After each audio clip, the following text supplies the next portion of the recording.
Šī latviešu dziedātājas Aminantes uzstāšanās iekaroja populārā starptautiskā mūzikas konkursa Eirovīzija skatītāju simpātijas, kura otrais pusfināls noslēdzās naktī uz 22. maiju Vīnē. Pēc 6 gadu pārtraukuma mūsu valsts beidzot tiks pārstāvēta prestižā konkursa finālā. Finālā no otrā pusfināla iekļuva arī mūsu kaimiņu valsts Lietuva. Tāpat konkursa finālā tiks pārstāvēta Polija, Slovēnija, Norvēģija, Melnkalne, Kipra, Izraela, Azerbaidžāna, Zviedrija, kas pievienosies pirmajā pusfinālā noskaidrotajiem dalībniekiem – Albānija, Armēnija, Krievija, Rumānija, Grieķija, Igaunija, Ungārija, Gruzija, Serbija un Beļģija. Bez atlases finālā tradicionāli tika valsts konkursa saimniece Austrija, kā arī Lielbritānija, Vācija, Spānija, Francija un Itālija. Pirmo reizi konkursā piedalīsies Austrālija.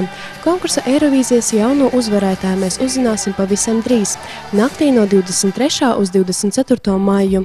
Redzēt šo spilgto notikumu Daugavpils televīzijas abonenti varēs televīzijas kanālos LTV1 un LTV7, kā arī televīzijas kanālā Belarus 24. Eirovīzijas tiešraizes sākums 22:00.